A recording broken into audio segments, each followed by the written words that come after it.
What's up, peeps? We are back with another episode of Gross Pointe Bake. Hey, man, this is a show. It's all about the numbers. It's all about the tickets sold, albums sold, butts in the seats. We all numbers here. I'm obsessed with numbers. That's why I did this show. I be knowing box office grosses, album sales, just because I'm into that. I'm into that. Right now, we are in October, and this is scary movie season. The scary movies. We want to be scared, and we go to the movie theater, man. We want to be frightened. We want to grab the covers and hold them tight. A lot of people don't rock with scary movies, but I do. You know what I'm saying? So I wanted to put together a list in honor of October, one of the best months of the year, in my opinion. I wanted to do the 10 highest grossing supernatural thrillers of all time. Supernatural meaning like, ghosts, spirits, what have you. So it's not going to be all horror, will not be listed here like alien horror, or like, Freddy and Jason and them. We talking in the supernatural now. We got spirits, we seeing ghosts and shit. It's a ghost, I saw a spirit. So the top 10 grossing supernatural movies of all time, domestically. We're going to keep it domestic, but I will give you the inflated rate. Meaning we're going to adjust for inflation on this list. So get your thoughts together. Who would you think right now would hold the number one spot? Off the top of your head, who do you think would be number one? Without further ado, number 10, The Ring. The Ring is coming in at number 10, the American version. The Ring grossed $203 million at the box office. Now, The Ring, I remember when The Ring came out, nobody really saw it coming. Like, we heard about the Japanese version, which the American version is based on, but it was just like, all right, what's this movie, The Ring? I saw The Ring, an advanced screening for The Ring. I just came up on some passes, like, yo, watch this movie, The Ring. And I was like, all right, we'll check it out. We went and saw The Ring before, so there was no pre-hype, there was no buzz about it, there was nothing, nobody was talking about it stateside. Go and watch The Ring, and I'm just like, yo, this movie was dope. The Japanese version is slightly better, but this American version does the trick. You know what I'm saying? And like, I walked away from that movie like, yo, that shit was dope. That movie was scary. It was fun. It had images in there that I never forgot. And I was just like, all right, The Ring. I rock with The Ring heavy. I like the whole atmosphere of the movie. It's number 10. It's a good time. It was a good word of mouth. It made good money. The budget was kind of high on The Ring, surprisingly. Usually scary movies have low budgets, but the budget for The Ring was kind of high, which is surprising to me. I was just like, really? Okay. So The Ring is coming in at number 10 with $203 million inflated. Number 9, It Chapter 2. It Chapter 2 is coming in at number 9. It Chapter 2 made $211 million domestically. It is big supernatural energy. Pennywise the Clown is some kind of supernatural alien ghost, omnipresent. I can be anywhere at any time, beast of a villain. And we pulled up. And Chapter 2 involved the children as adults. The children that he terrorized grew up and had to come back to Derry and fight, the evil Pennywise, the dancing clown. So now we know each other. They say this about Stephen King, that he can't really finish strong. And that was one of the main criticisms of the original It that was made for TV. They were just like, that ending sucked. And even with this one, they were like, the first half when they were kids was a little bit stronger than when they were adults. And you can't really argue with that. But still, It Chapter 2, number 9, $211 million domestically. Number 8, The Poltergeist. Made the equivalent of $233 million at the U.S. box office. This movie tore me up as a kid. This movie tore my ass loose. I was just like, the scene where the guy was looking in the mirror and his face started peeling away, that tore my ass in half. That's not even including the clown under the bed. The clown under the bed just finished me off. The clown under the bed was just like, that folded me up and put me in an envelope and shipped me straight to hell. I was out of here. I was like, all right, man, I'm out. But that dude looking in the mirror, though, tore me in half. And there was just a lot of images in that movie that was just wild. The static TV didn't really do it for me. Like the girl, static TV, they're here. I was like, all right, this is kind of creepy. But that clown under the goddamn bed and the dude hallucinating and thinking he's peeling his own face off, man, come on, man. Don't do me like this. Don't you do me like this. And I was like, Steven Spielberg and them was in on it, man. I thought I could trust you, bro. I thought you was for the kids, Steven. I thought you cared about us as children.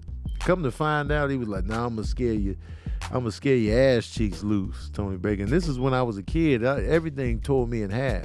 So I was like, man, don't do me like this, man. Come on, man, don't do me like this. That is the number 8 movie, The Poltergeist. I know a lot of y'all think, y'all thought The Poltergeist was gonna be number 1, but it's not. It's number 8. Number 7. A lot of people forget about this movie. What Lies Beneath, with Michelle Pfeiffer and Harrison Ford. This movie is a true ghost story. It was directed by Robert Zemeckis, who did Back to the Future, Who Framed Roger Rabbit, Castaway, Forrest Gump.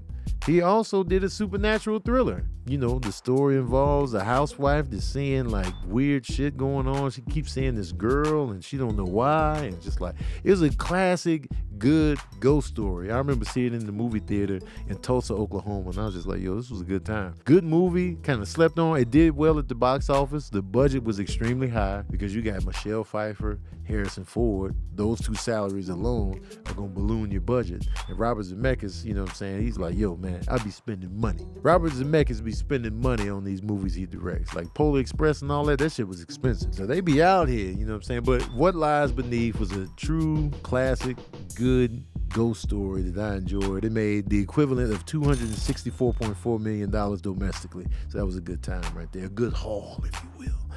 Number 6, Dressed in All Black Like the Omen.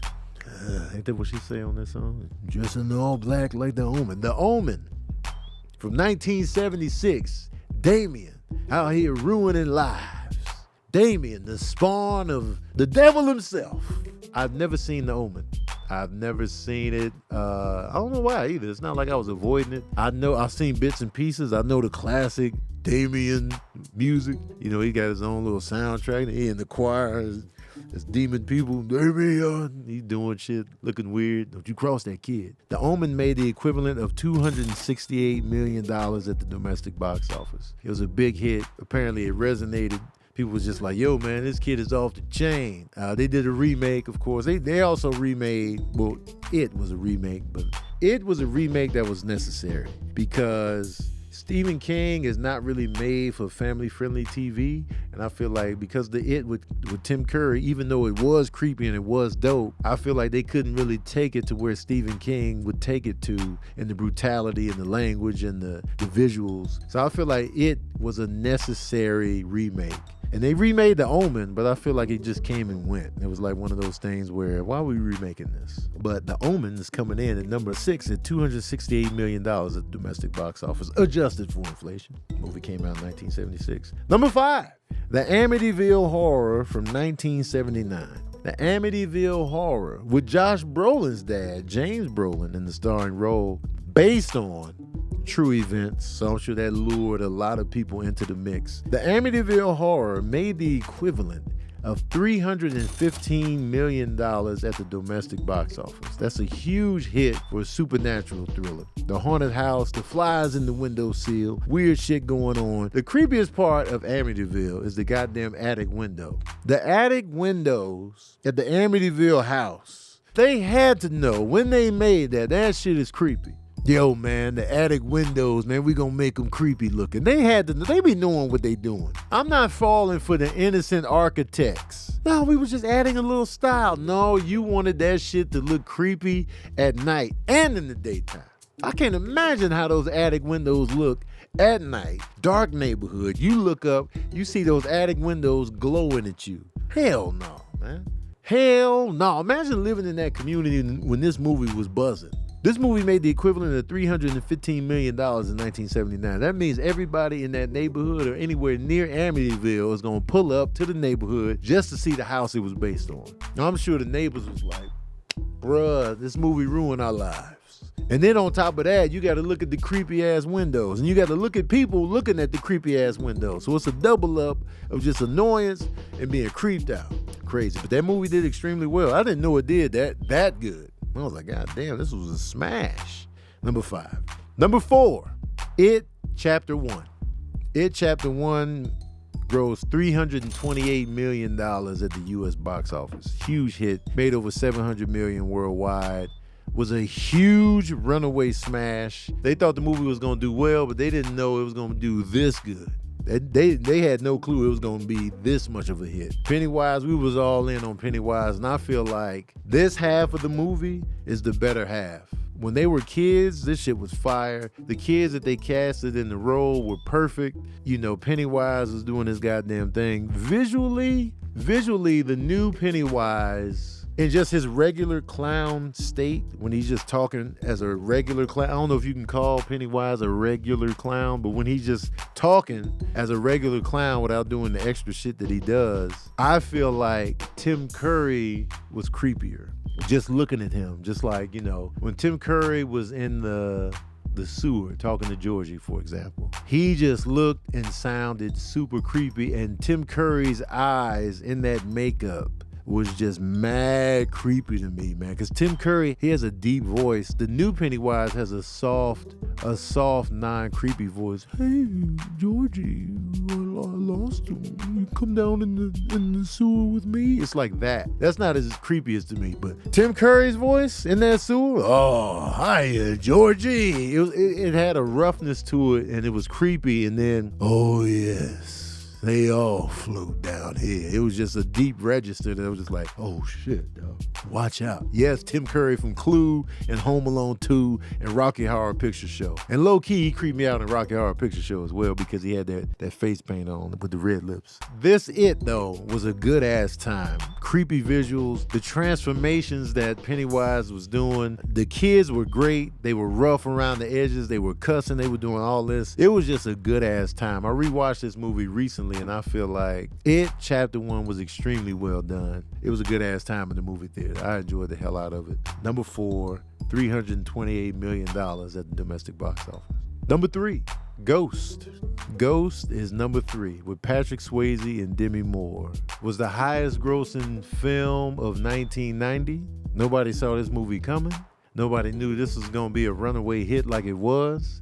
Ghost just kept making money. Whoopi Goldberg got an Oscar for this movie. It was a huge hit. I rewatched it since Serene passed, and it hit different. Now that I've experienced like real loss, that movie tore my ass loose. Like, I've seen Ghost before, but I was just like, man, it was a cool movie. But now it just hit me totally different. And mind you, Demi Moore wasn't a box office, queen at this time. Patrick Swayze was hit and miss at the box office. He would do like for every Dirty Dancing, he would have Next of Kin, which didn't do well at the box office. But Ghost did his damn thing. And fun fact that I recently just found out that they wanted Bruce Willis in the role. He turned it down because he said that the movie just didn't make sense to him. If he's dead, like, why is he still, hanging around? Why are we still doing this? He's dead. He didn't get the concept. So Bruce Willis turned the movie down, and the rest is history. It made the equivalent of $472 million at the box office. Speaking of Bruce Willis, number 2, The Sixth Sense. The Sixth Sense made the equivalent of $528 million at the box office, domestically. And it's funny, I'm sure after Bruce Willis saw the success of his wife in the movie Ghost, he was like, you know what? I'm gonna give this Ghost shit a chance. So he did The Sixth Sense, and it was one of the best moves he could have made. The Sixth Sense was a runaway hit, absolute smash. Everybody was talking about the plot twist. Nobody saw it coming. Toni Collette got her first Oscar nomination. It was going down, man. Haley Joel Osment got an Oscar nomination. It was going down. M. Night Shyamalan was on the map. Side note, let me go back to Ghost. You won't even believe who directed Ghost. Jerry Zucker, from the Zucker brothers who brought us Airplane and The Naked Gun.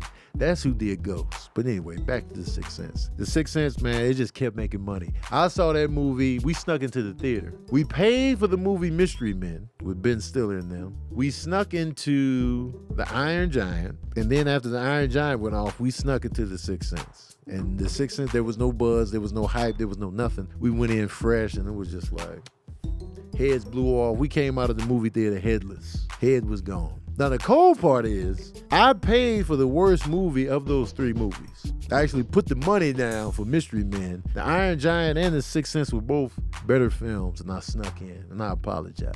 But I saw The Sixth Sense again, and I paid the money, man. So The Sixth Sense is number 2. So at this point in the game, I'm sure y'all know what number 1 is, just by, elimination. What hasn't been mentioned. The elephant in the room, if you will.